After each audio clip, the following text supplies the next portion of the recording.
Good evening, ladies and gentlemen. This is another update video for the Nasdaq 100.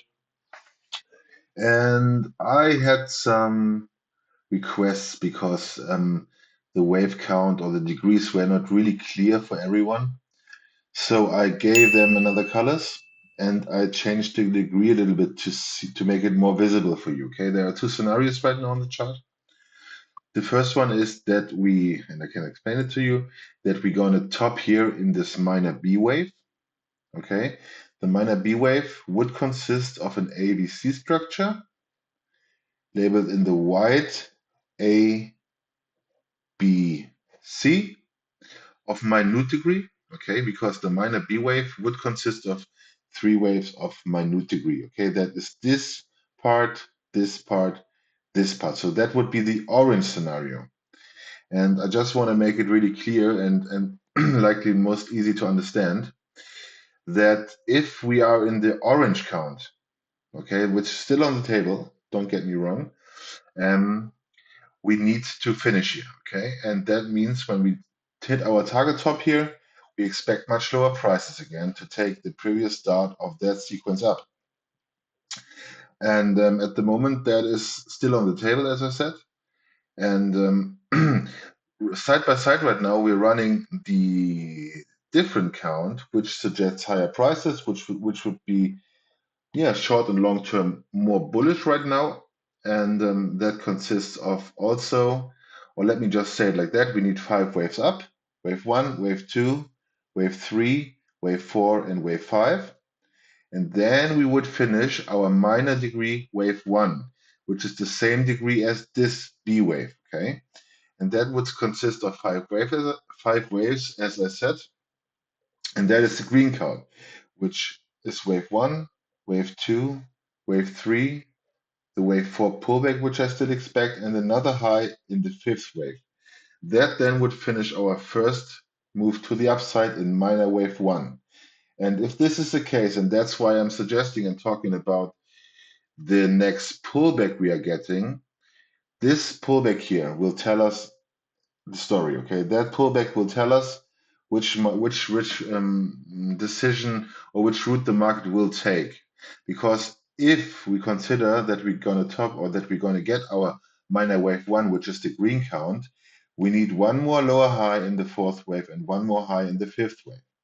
If we don't get that and the market sells off from these areas and take out several support areas to the downside, which we can define after the top is in place, we can be sure that we only have a 3-wave move up, okay? And that would be then the minor B wave.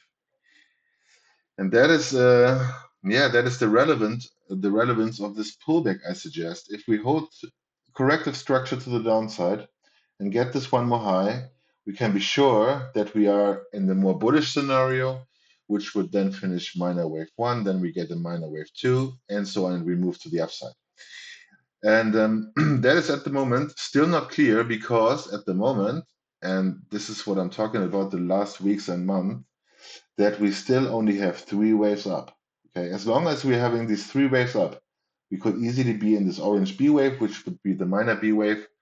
And for bullish continuation, we need that higher low and another high. Okay, and that's very, very important. I just want to make that clear, so I hope everybody understands what I'm talking about. So we have the green and the orange count at the moment run side by side. The green scenario would lead to one more lower high in the 4 and the 5, and the orange count, which is this one, would lead to lower prices. Okay, so let me zoom in right now. Where are we at the moment? So I see that, or the idea right now is still that I see that as a so-called leading and not leading, an ending diagonal to the upside here. It's a contracting ending diagonal. And from our low here, I mean, I repeat myself in all the videos again, but I need to do that. It's from the 23rd of May low, we're running up or we're moving higher in an ending diagonal pattern, which is all subwaves are corrective nature. That means we have 3 waves in wave 1, 3 waves in wave 2, a complex structure in wave 3, which is allowed, then another ABC structure for our wave 4, and now we could work on the last leg up, which also should be an ABC structure. And right now I'm zooming in a little bit so we can see what's going on. So at the moment, I still see that as a corrective pullback. That could be labeled as wave A, that could be labeled as S wave B, and then we get another C wave to the upside. And that then should finish our moves to the upside in all the higher degrees here. Okay.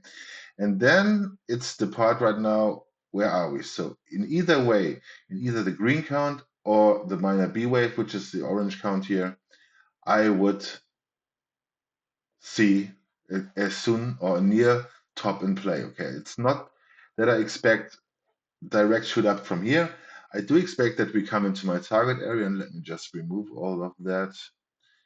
That we come into my target area between the 1618 extension here, which is 22,387, or also 22,599.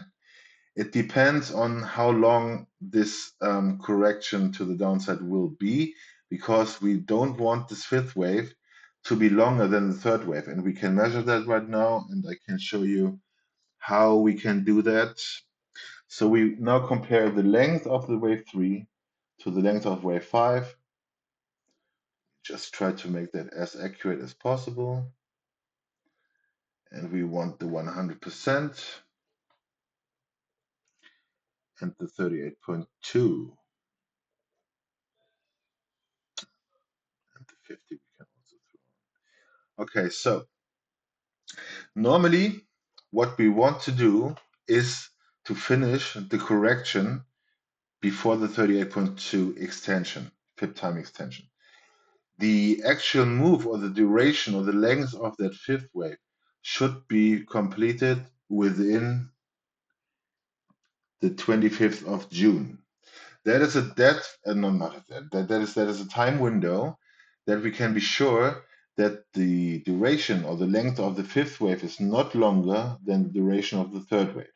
And that is a must in these Elliott wave diagonal patterns. It's a must because we have a relatively long wave 3, which is very uncommon, but okay, we have to accept that. But we don't want the fifth wave to be longer in time than the wave 3. So we have a time window to finish that move between the 19th of June to the 25th of June. So inside this time window, the market should find its top. And that would look like that, like we have an A, B, C structure to the upside again in wave 5, okay? And that then would give us a target at the moment or a market top, either near or short term, that we finish our wave C of B, which is the bearish scenario, or we finish our wave 5s of the minute wave 3, okay? And then we should get another 4, another 5 in the B wave scenario, which would be the bearish scenario. We would go lower and take previous lows. So let me just zoom in again to our support area, which is defined, or which I have defined here. If we consider this as a corrective pullback right now, that would lead to be an A, B, C structure. And a typical target has been reached, honestly. We reached the 100% extension. We have several levels to the downside. We have still now where we are right now with the 38.2 at 21,938. Then we have the 50% retracement at 21,849. And then we have the 61.8 at 21,760. These targets could also still be working out, okay? Because sometimes they like to go to the 1.382 fib extension. And if we possibly zoom in, because we know that our C wave to the downside needs to be a 5-wave move. It looks like the market needs one more low, and then we could go here in the C wave, which I was talking about, and finish our move to the upside. Let's see. Normally, I mean, I'm on the 50-minute time frame right now. It looks to me that possibly we are moving down like that we have our wave 1. Just see wave 1, 2, 3, 4, 5. Just make that in a correct wave degree, and in red because we have a correction. And that would then just move that 1 degree, and that would be our C wave to the downside. Okay, we topped here in this little B wave. Today on the highs, we reached 100% extension target. So that's a nice 3-wave move up from here. And from here we sold off. So that would be the C wave right now where we are in. And it could be that we have wave 1, wave 2, wave 3, wave 4 possibly completed. Maybe we have one more low, another high and another low, because maybe this is just the internal 4 of the 3. Then we get another 4 and another 5, but at least the market would look better with one more low here, and that eventually could bring us to the lower support area. And these are the targets which I was talking about. We have the 100% extension at 21,914, then we have 21,823, which is nearly in line with the 38.8 with the 50%, and from here we could take start our C wave to the downside. That, ladies and gentlemen, is the scenario as long as we're holding, and there comes in play again, I need to zoom out. There comes in play again our red line, which are the previous swing lows. As long as we're holding them, the continuation in the C wave could start from here out of a support area and then move higher. At the moment, nothing speaks against it. So short term, at least, everything points a little bit higher right now. And we are very close to our target area, but yeah, I mean, it could carry on till the 25th of June because we have our Fibonacci time extensions here. Let's see how this is developing, but for now, I think everything is working as planned and as described in my updates. So yeah, I think that's it. And I try to make an update the next days when I see more confidence here. But for now, you should be prepared for trading it very nicely. And yeah, I wish everybody a nice evening and talk to you soon. Bye bye. Ciao, ciao.